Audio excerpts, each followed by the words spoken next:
Republicans on both the House and Senate Armed Services Committee are moving to purge the Biden administration's woke policies from our nation's military that many point to undermining our efforts to retain and recruit good men and women to serve.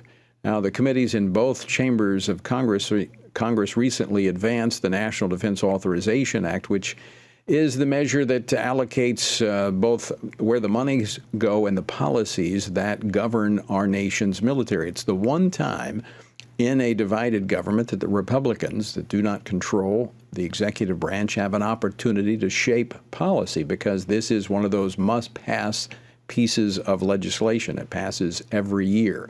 So what's next in this process? Where does it stand? Will our military become focused on its main mission and away from these woke priorities of the left? Well, joining me now to discuss this is Congressman Mark Alford. He serves on the House Armed Services Committee, the House Agriculture Committee, and the House Small Business Committee. He represents the 4th Congressional District of Missouri. Congressman Alford, welcome back to Washington Watch.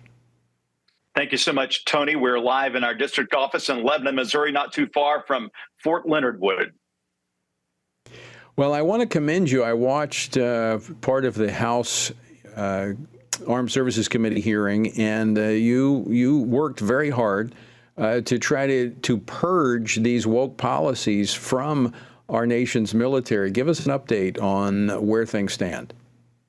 Well, Tony, as you know, we've reached a critical point, a critical juncture in our nation's history, with recruitment falling, missing our mark in the Army by 25% last year. The Navy just barely meeting its goal. The Marines did meet their goal. But as we're facing this pacing threat from communist China, we need every able-bodied American who wants to sign up to be in our military to do so.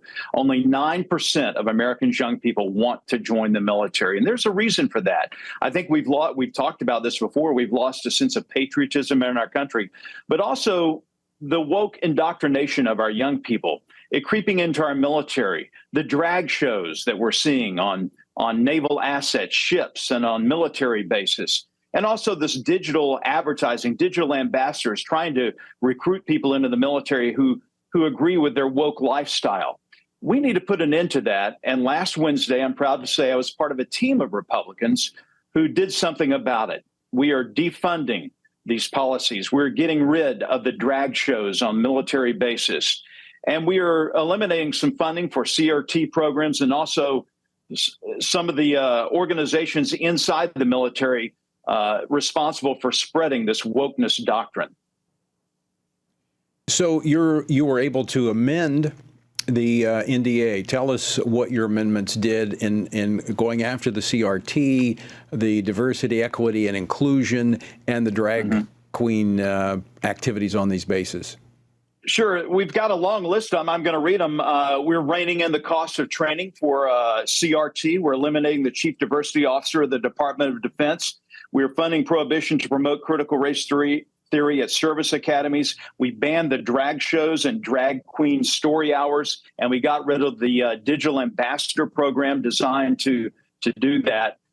To bring more people into the military with woke ideology. These things together are going to work in concert to try to restore some sanity back to the process, and in return, get young people interested in joining the military again. When this story came out a couple of weeks ago about this yeoman, second class, who was a drag queen, still is, performing on ships and naval assets, and a digital ambassador trying to get people to join up in the military and supported by our military to do so, I had people in our district, veterans, fathers and grandfathers, call our office and say, hey, I am not going to encourage my grandson or son or daughter or granddaughter to be in the military because it has gotten way out of hand. I think this is a first step in getting things righted in America with our military.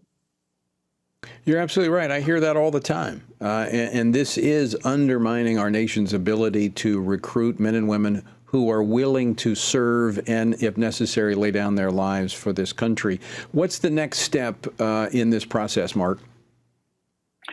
I think the next step is as we move forward with a new chairman of the Joint Chiefs of Staff, it looks like it's going to be Secretary Brown from the Air Force, still has to go through confirmation.